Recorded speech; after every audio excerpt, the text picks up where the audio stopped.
A while back I heard an interview by Grandmaster Kolovic that said that he analyzed about 200 games of Capablanca over the chessboard, so no computer, and that made him fly of 200 points. He gained 200 points as a rating improvement in tournament. Now Capablanca is like games are 100 years old, so you would say, but what can I learn from Capablanca? But if Grandmaster Kolovic did, and I also hear from other Grandmaster, also top Grandmaster like Carlsen, that they studied the classic, and the classic gave them many ideas. So my goal would be, I bought a lot of used books. In fact, this guy put some stickers inside this book. He's from Arizona, but he sold it, or maybe he died, who knows, I don't know. And so my idea would be to find different books on Capablanca, many different books. I bought them, in fact, and I would like to see 200 games and see if it give us a benefit. Eventually, I heard that many people want to have playlists on my YouTube channel, so I will do a playlist probably with Capablanca. And so everybody can find all the videos about Capablanca. So without further ado, like we say, let's begin with game number 2. This is a book written by International Master Lakdawala. He is a prolific author. Try to give it a try about his books. So you discover if you like his writing style, if you don't, and what you can learn. The book itself is made by this series called Move by Move, where the author is asking you some questions in important moments of a game. So again, game number 2, white was J. Corzo I Principe against Capablanca, that was black. Corzo, I remember, is a famous player from Cuba. I think he has won the Cuba championship, otherwise we are speaking of the end of 1800, and then Capablanca became the best player, right?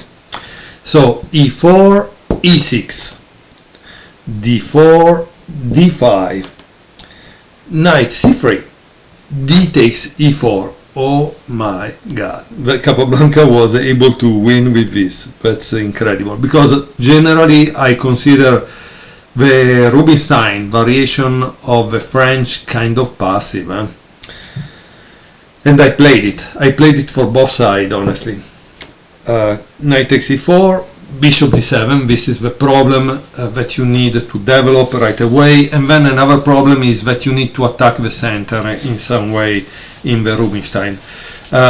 But here he says, what is the idea behind black's strange last move? So as you can see, Lakdawala asks you some questions throughout the game, and you will improve while answering them. That's why if you buy his books of the series Move by Move, you will learn a lot, because here you have to stop, right, and think. The answer is, this is the 4th recorded game with the 4th Knox variation of a French defense. Okay, I thought it was called Rubinstein. The idea is to develop the bishop via c6 and chop a white knight either on e4 or f3. Then black plays c7, c6, and we get a Caro-Kann-like formation, where black eliminates his potentially bad bishop and then switches the pawn structure to the opposite color of his remaining bishop. Okay, so how did the game continue? Knight f3, bishop c6. Okay, however, you can see one thing.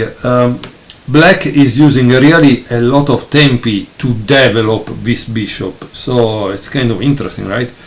Bishop d3, knight d7, castle.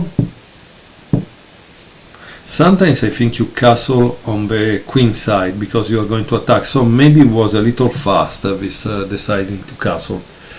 Knight c6, f6, sorry, and here is bishop g5. Illogical. This is the kind of move club players tend to bang out without thought. And the question is, how can a move which simultaneously develops and pins be wrong? The answer is White's last move increases the likelihood of trades. And the question again is, how would this factor help black? And the answer is, although black position stands solid, his only worry is that he remains calm. If this is the case, swaps are in his favor. So, as you can see, Lakdawala is also teaching you a lot about chess with this question and answer format, because it tells you that black position is cramp, and generally when it's cramp you don't know where to put the pieces, but if you swap them you don't have a cramp position, and then you have an advantage. There is no attack, because once you swap the pieces, it's quite easy, right? You are going to have an easy life, no attack on your king side or your king, wherever it is. Okay, so how did black continue here? Bishop e7. And now obviously white played knight takes f6, but there was also the possibility of bishop takes f6 or knight e d2. These are possibilities that are analyzed in the book, so please buy his book and make him happy, because he surely needs to put some bread on his table, right? Because life has been very expensive, become very expensive, so we all need all the money we can. Okay, after knight takes f6, bishop takes f6. By the way, I think maybe the book is out of print. I don't know if you can find it, because I think Everyman Chess went out as publisher, so now there is a kind of merge with New in Chess, and I don't know if they will continue to print the old titles, so I don't have any idea. I hope so, because some I believe are good, so, and they can teach a lot. Now it's interesting, because as you can see, white played bishop e3. He doesn't want to exchange the bishop pairs, which tell us that Corzo was a good player. He understood the advantage of having the bishop pair. And here he says Corzo belatedly realizes that he should keep pieces on the board. However, now his 8th move proves a clear waste of a tempo. Castle, c3 and b6, intending to chip away at the white center with what? Obviously here there is a maneuver, right? This and this, so that's why b6 was played, and that's why you always need to ask yourself why my opponent played that move, because in some cases you can try to prophylax that maneuver, prevent it from happening, and so on and so forth, right? And maybe you can't sometimes, it doesn't matter, but at least you know why your opponent is moving, and that will also help you to avoid big problems. Here, guess what? It's very interesting, because as you can see, Lakdawala uses some games that are instructive. White now plays queen c2, and black plays king h8. And now, of course, the question is why he didn't take right away. Why? No? And in fact, the question is, shouldn't black damage white's pawn structure by chopping the knight on f3? But it's not damaging only, it's that you open a way to attack, I think. So, clearly, Capablanca doesn't think that opening the file is good for him, but is good for his opponent. And that's why he didn't do it.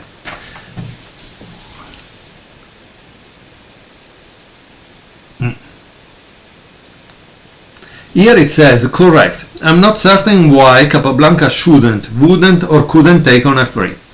In this case the young Kappa gets too cute. I don't know.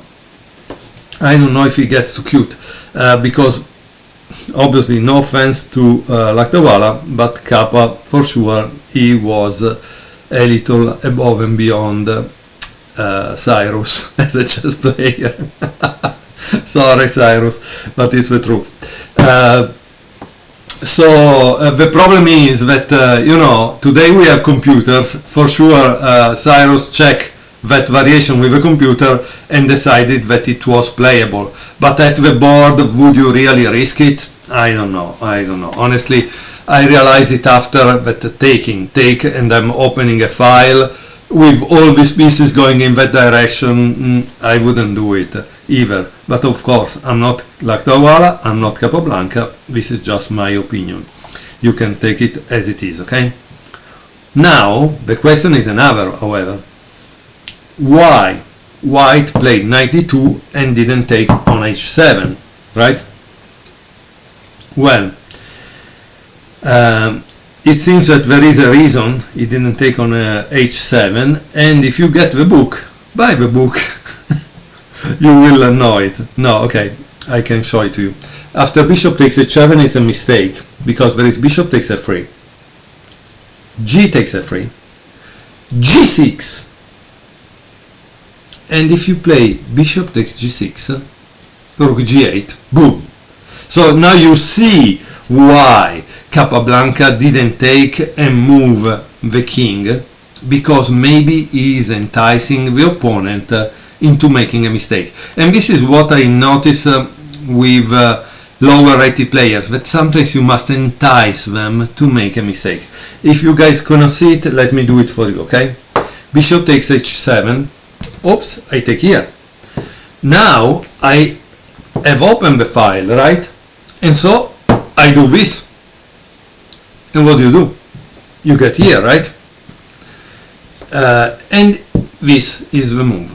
That's all the thing. So as you can see, there was a reason behind the madness, and obviously Capablanca knew what he was doing, right?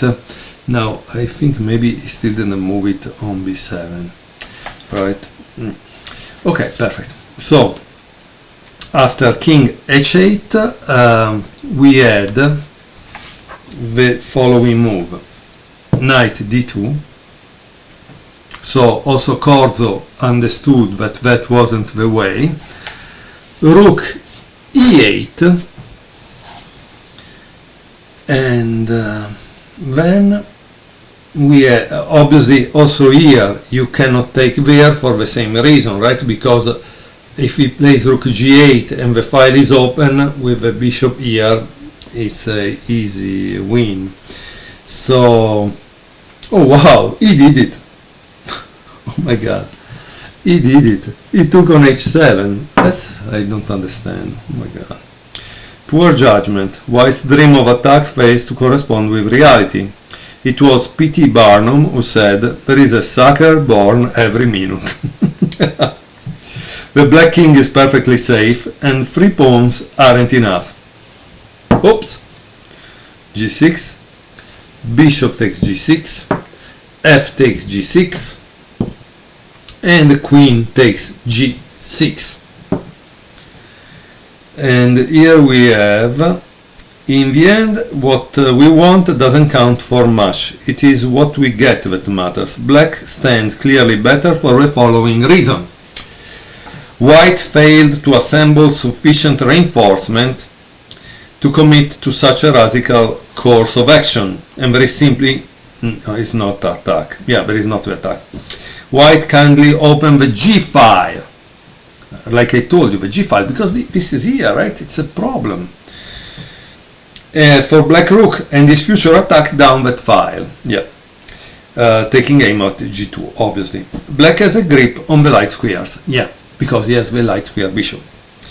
White passers can't be pushed until a considerable amount of material comes off the board. So he says, of course, White has 2 pass pawn for that kind of sacrifice, so it's great, but that can only be exploited in the endgame, and this is no endgame. So what should black do in this situation.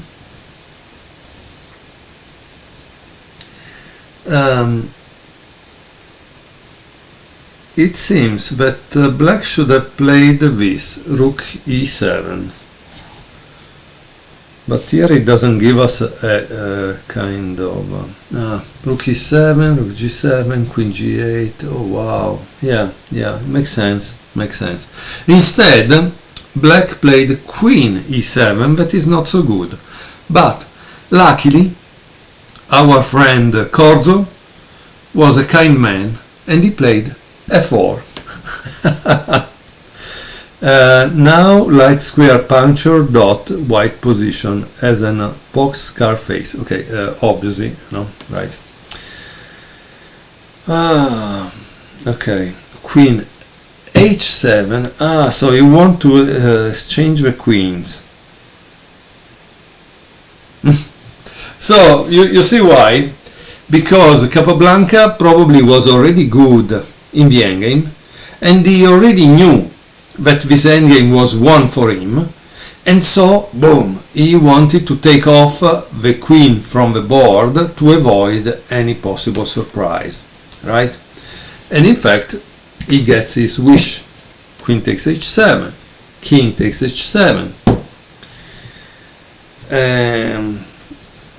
knight f3, rook g8, knight a e1, rook g6, and bishop d2. Attacking here, right?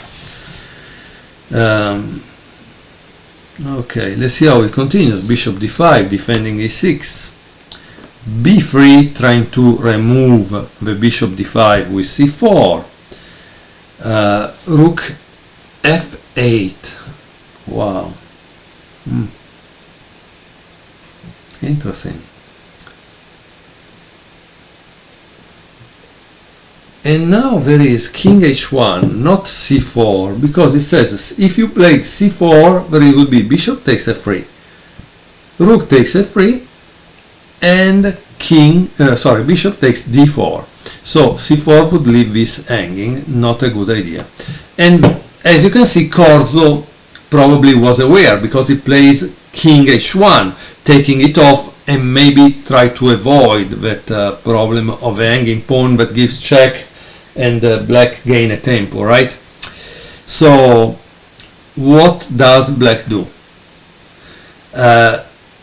Here Lakdawala teaches you another very important middle game concept, which is when you have a bishop pair, open the game, because the bishops become very, very strong. So next move is c5, and after d takes c5, knight takes c5, c4, black goes all the way back, bishop a8. And here there is another question. Guys, I don't read you all the questions because we are nearly 20 minutes video.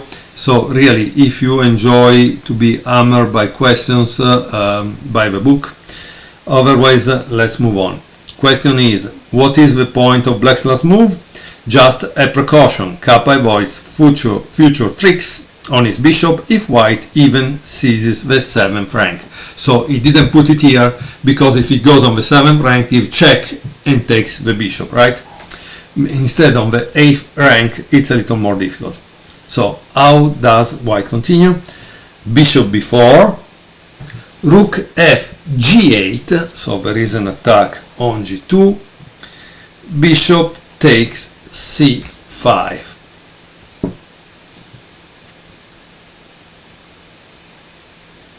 Here Lakdawala proposes you exercise, so you would do well to learn from this video, from Lakdawala, that is a great teacher, with this exercise, a critical decision. He says, we can recapture the bishop, but we can also sack the piece back and play rook takes g2.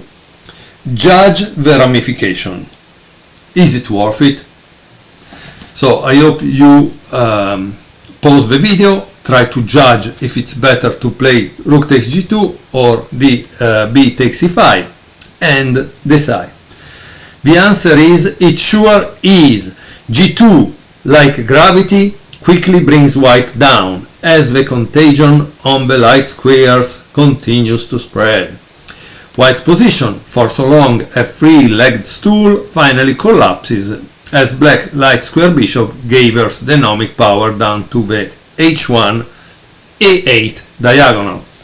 So what did Capablanca play? Capablanca played boom, rook takes g2, bishop e3. Obviously Corzo tried to stick his material back and keep it. I want to keep my material, I want to keep my material.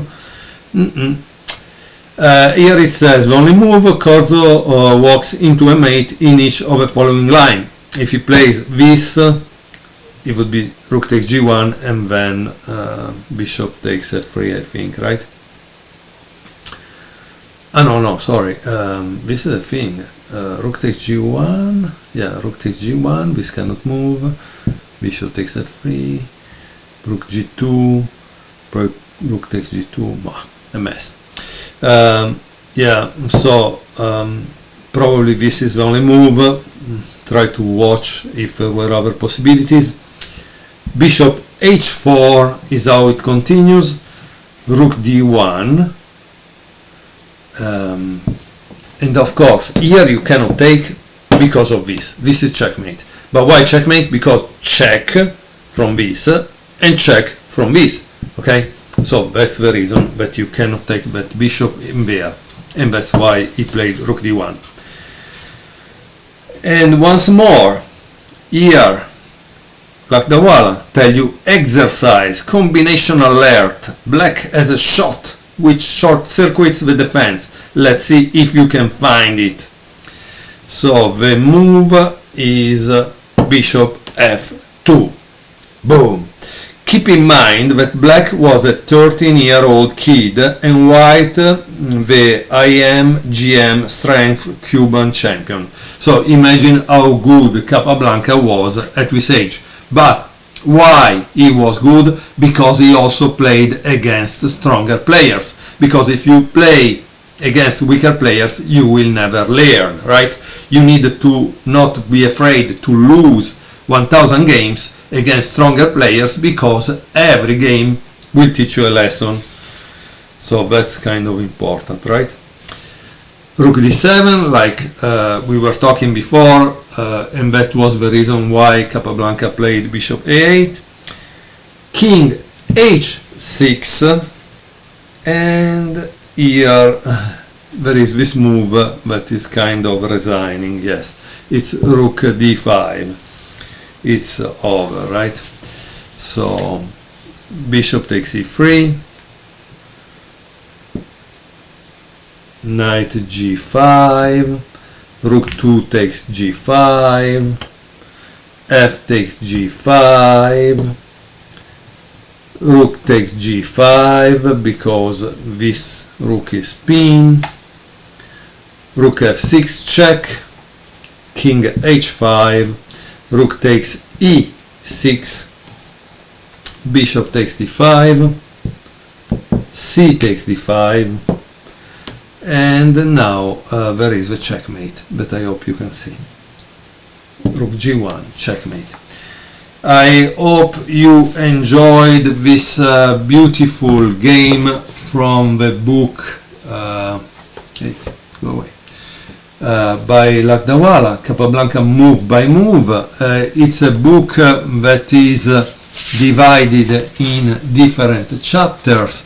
As you can see here, there is of course the introduction, but then there is Kappa on the attack, Kappa on the defense, Kappa on imbalances, and of course endings, and so on and so forth. Clearly a beautiful book to have if you want to learn more about the Cuban champion that was so strong that also Alekhine, when he won the World Championship, he never gave him the chance to have another match because he was probably afraid he would lose against Capablanca. Capablanca was clearly very good. He studied a lot. There is this kind of myth that he wasn't studying chess. It is not true, because I think he went to New York to study at the university and he dropped out.